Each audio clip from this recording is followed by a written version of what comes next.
Super late night meals in your office.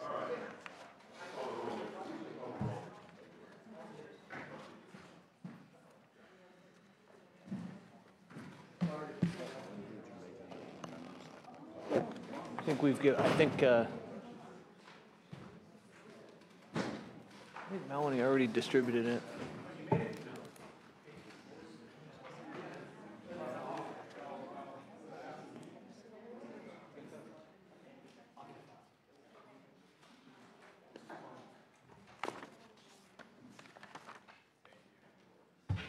Brian, the sergeant has the one paper. Okay, great.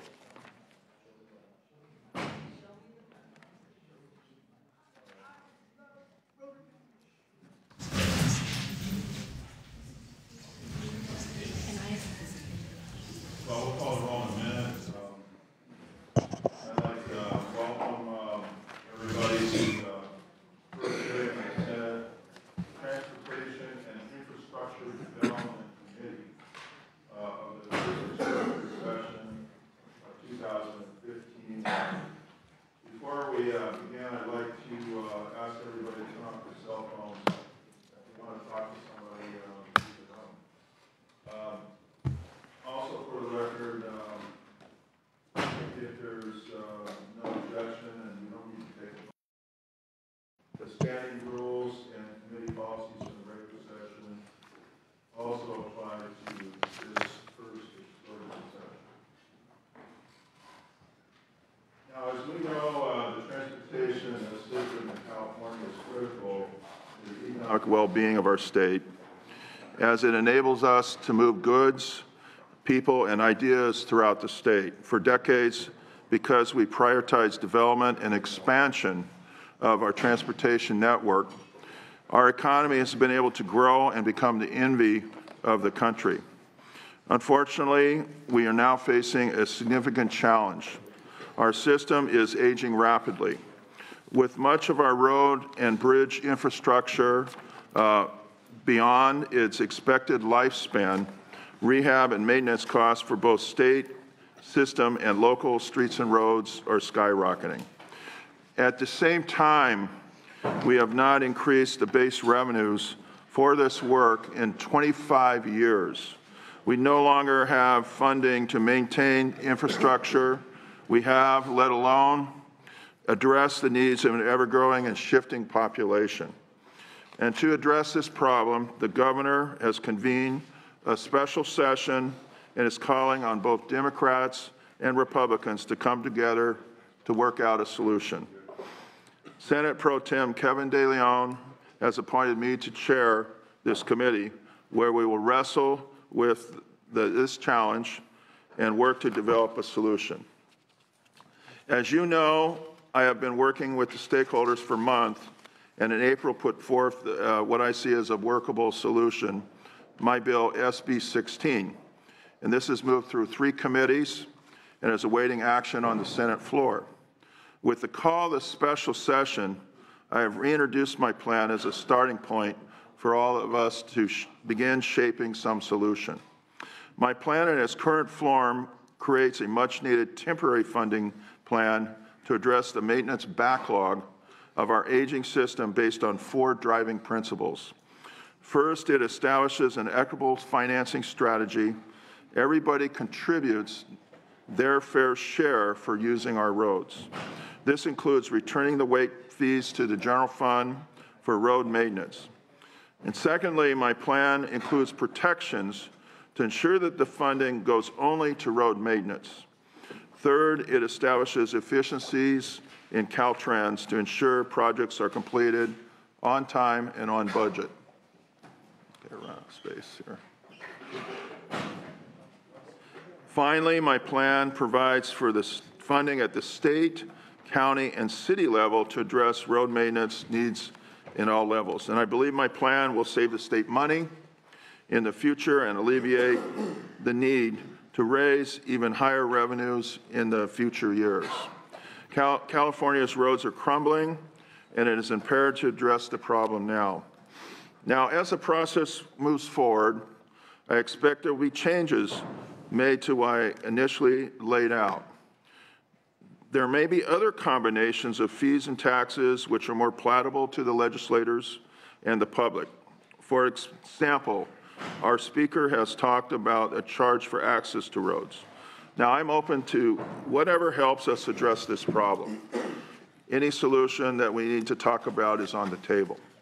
I've talked to a lot of people in interest groups over the last year, and I don't think anybody disagrees that we have a problem.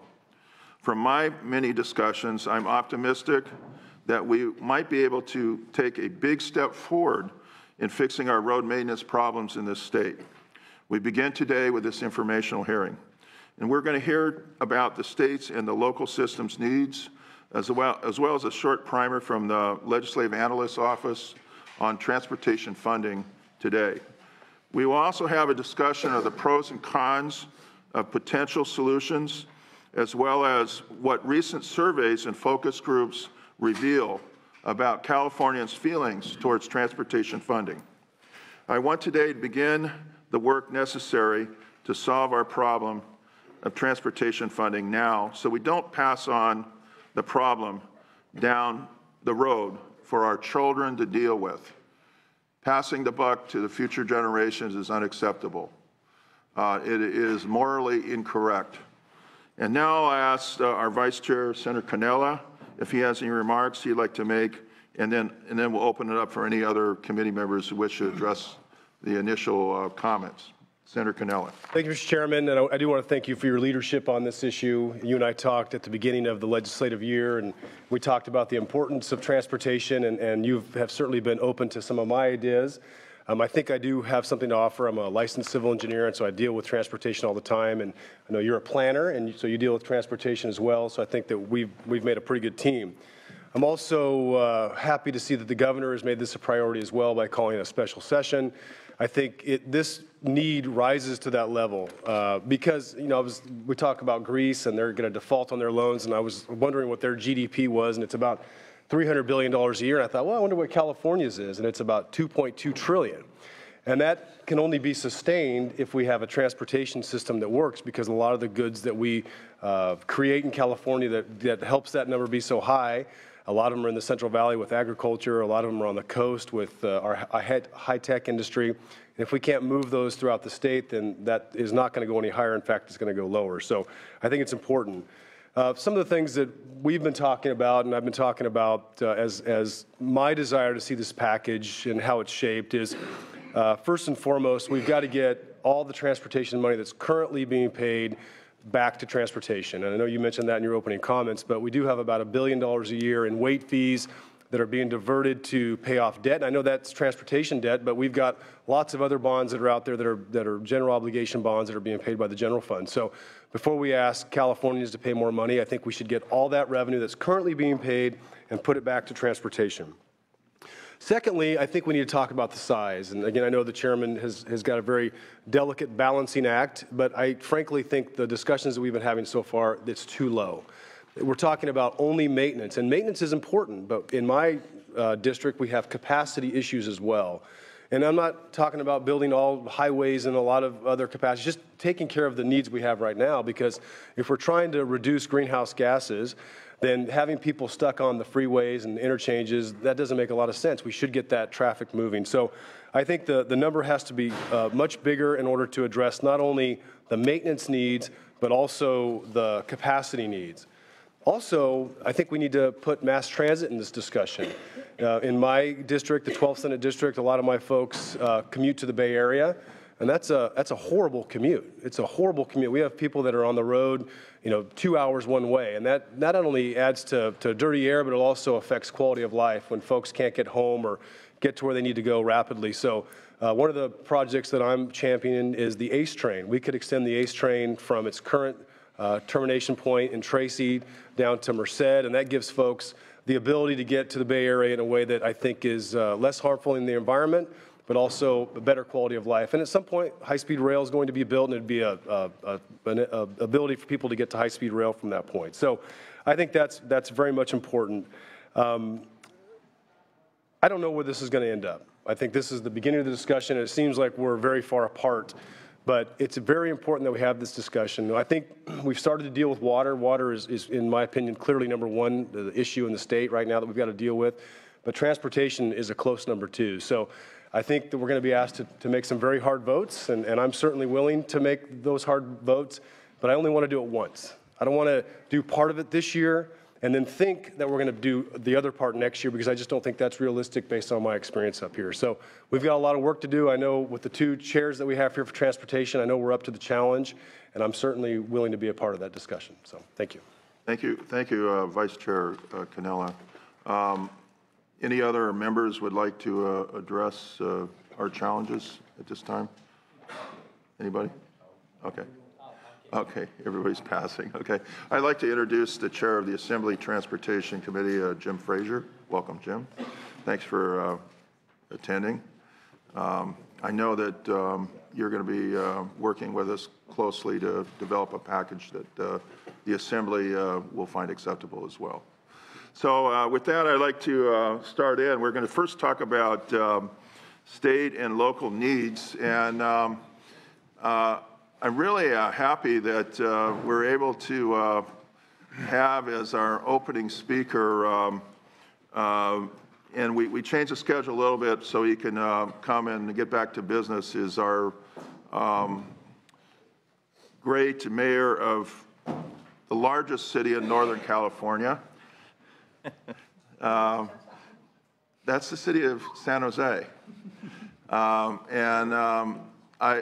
really pleased to have Sam Liccardo here. Sam is a member of the Metropolitan Transportation Commission, is well-versed in transportation.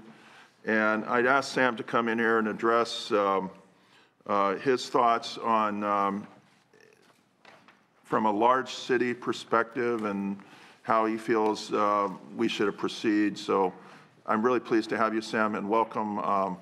We are really pleased to have you here. Welcome, and you can proceed.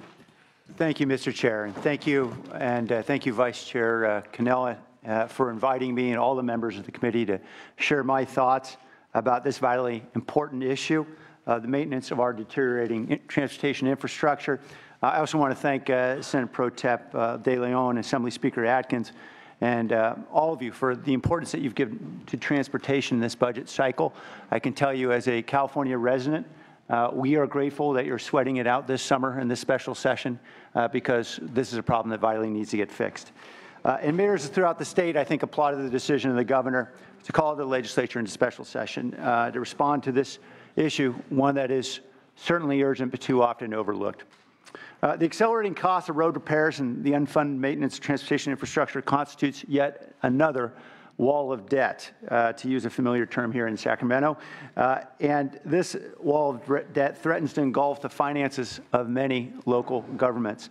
As mayors, we appreciate the difficulty of tackling this challenge after years of fiscal shortfalls, and we're grateful for your courage to face these difficult decisions so crucial for future generations of Californians. I'd like to focus my testimony on two key questions. The first is, why should the state legislature care about funding city and county roads? And second, what is the urgency in acting now? Before responding to these questions, allow me to submit that two critically important propositions underlying, in my view, the legislation that you're considering today. First, this legislature must care about city and county streets as a funding priority, because every single trip in virtually every part of this state begins and ends on a city street or a county road. Second, as we consider the burdens our taxpayers face in confronting our chronically unfunded road maintenance backlog, the cost to our taxpayers of doing nothing vastly exceeds the price of whatever revenue measures this body is considering today. Simply, we're heading to the precipice of a waterfall, and a failure to change course will send us collectively plunging at a rate from which our crumbling infrastructure will not recover. So I'd like to return now to the first question. And I know this naturally arises in the minds of many members of the legislature who have to balance very difficult competing interests in any budget year. So why shouldn't you simply focus on state infrastructure and leave cities and counties to their own devices? And on that subject, I'd like to direct your attention to a letter that I believe each of you have now. It's signed by 6 mayors from some of California's largest cities, myself, Ed Lee from San Francisco, Kevin Johnson from Sacramento, Libby Shaw from Oakland, Robert Garcia from Long Beach, and Miguel Polito from Santa Ana. As mayors, we advocate for the vital importance that this body adopt a funding formula on any new transportation measure that commits funding in equal amounts between local streets and state highways. So let me return to the question, why fund local streets and roads? There are several answers to that question, but the simplest is this. As I said before, virtually every trip in this state begins and ends on a local street or road.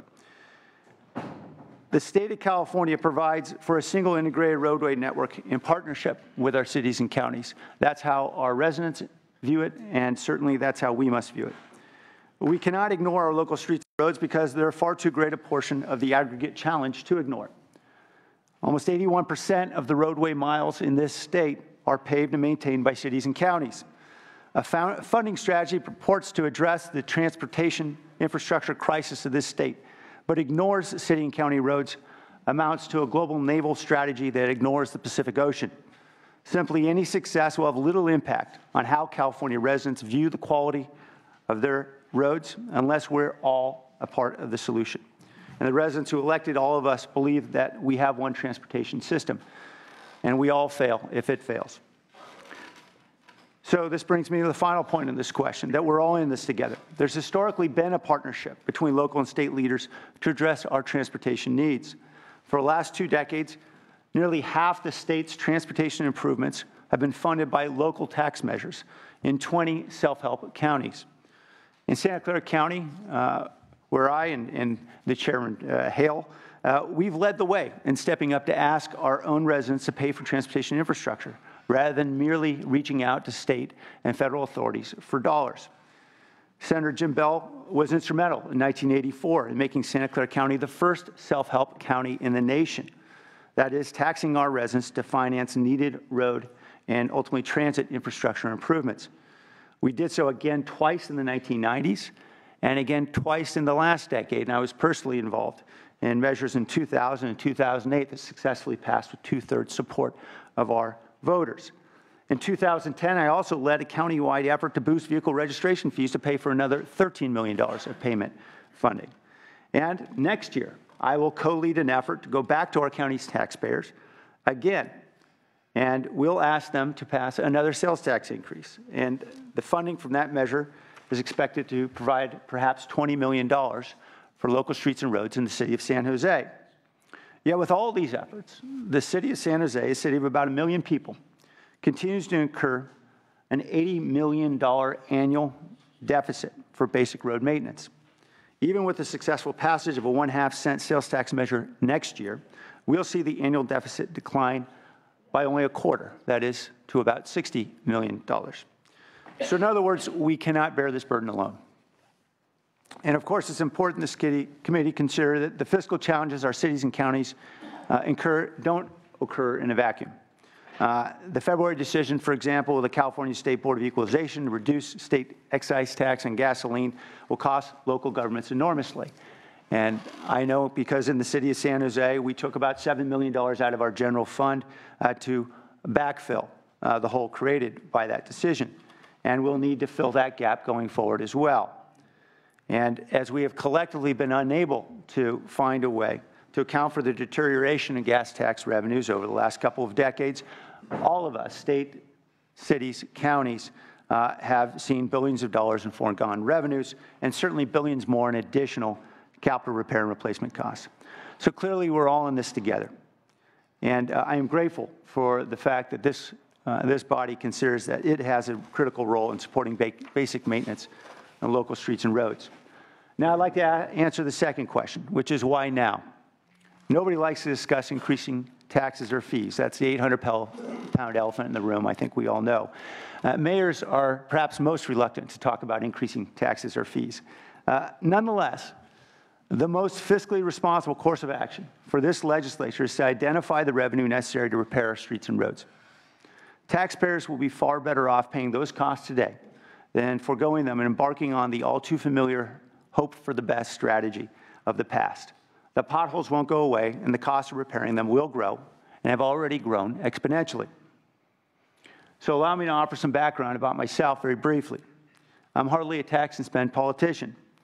I was elected in November. I was supported by the local Chamber of Commerce. I was supported by the local Citizens for Fiscal Responsibility and tech and business leaders throughout Silicon Valley. They recognize my record for supporting pension reform and other measures reflecting my general bent toward fiscal responsibility. And that's what Silicon Valley residents tend to expect in their mayors. But I publicly supported tax measures critically needed to make investments that will avoid placing far more severe burdens on our children. And that's precisely the situation this legislature finds itself in. As many of you know, roadway pavement conditions, as they deteriorate, the cost to repair them increases exponentially. This is a situation in which the adage, "a stitch in time saves 9, is an understatement. More accurately, it costs 12 times less to maintain a street in good condition than in poor condition. By maintaining roads proactively, we can reduce costs by a factor of several over the life of the roadway. So many of you undoubtedly have become familiar with the 2014 California statewide local streets and roads needs assessment. I believe you have copies now. And if you don't, please let us know, and we'll provide them to you.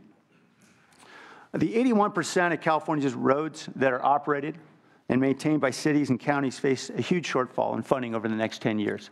It exceeds $78 billion. The statewide pavement condition index, or PCI, has dwindled to 66, a level reflecting that most of our roads are at risk. And I want to direct your attention now to the slides I believe that have been provided in the packet. On page 3 in the slide, hopefully you all have these. If not, No, we do. let me We have them. show visually. Thank you. On page 3 of that slide, you'll see this graph labeled, "Why is 66 so critical?" And as you can see, we are at a point in the curve which is at the precipice of a very steep decline. Without immediate and substantial investment, the pavement will deteriorate at a much faster rate in the next year than in any of the past years. And again, let me direct your attention to the bottom slide on page 3. Yeah, we got it. Okay. At our current funding levels, the rate of deterioration will continue to accelerate at a PCI of 55 within a decade. By that time, 25% of our streets and roads will be in a failed condition. And we can track that decline in dollars. Starting in 2008, the low levels of investment in our roadway system increased the cost of bringing roads into state of good repair by about $11 billion over those 6 years. We'll see that essential debt balloon by another $11 billion in the next 5 years. That is, the rate of increase accelerates with every year. And 5 years of delay, of course, will cost us $11 billion. So clearly, the cost of doing nothing far exceeds the burden of whatever fee or tax that this legislature might consider to address this crisis. And the rate of decline appears to be accelerating throughout the state, as we see on the slide on the following page, that top of that page depicting the two Californias, one in 2008, the other in 2014. As you can tell, in 2014, 54 of our 58 counties had a set of roads and streets that were characterized as being at risk or poor, significant deterioration in only a half decade. In the last 6 years, we've seen 14 counties fall from a PCI rating of good to being at risk. And now 5 counties have fallen from at risk to poor. Once roads have hit that rating, of course, the accelerating cost of maintenance and repair spirals into a fiscal vortex from which local governments cannot emerge. One final point. This is not just about investing in pavement. We all share ambitions to make our streets more multimodal, to encourage residents to walk, to bike, to use transit, and above all, to reduce our dependence on the automobile.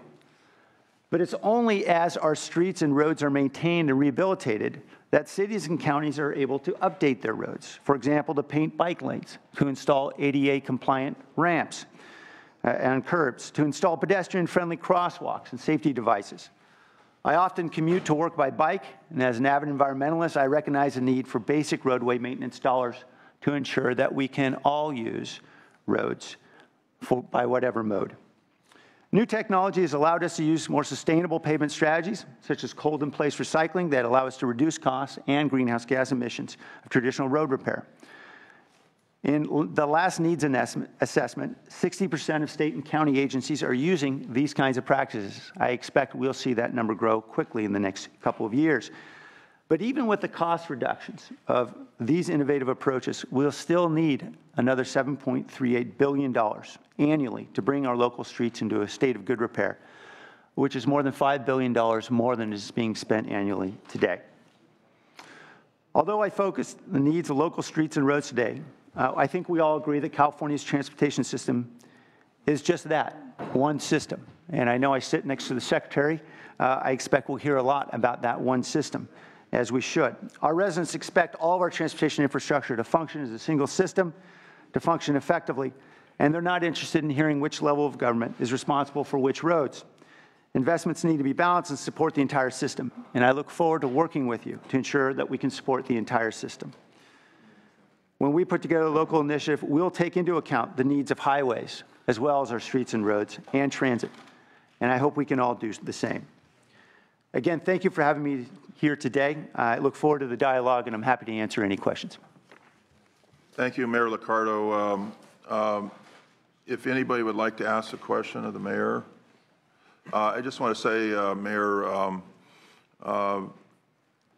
it's very welcoming to have a mayor that cares so much about transportation and legacy of our past mayor, Norman Mineta, who started talking about transportation, and I think you're following Mayor Mineta's legacy as a great mayor on transportation. So thank you for coming here today. I appreciate it.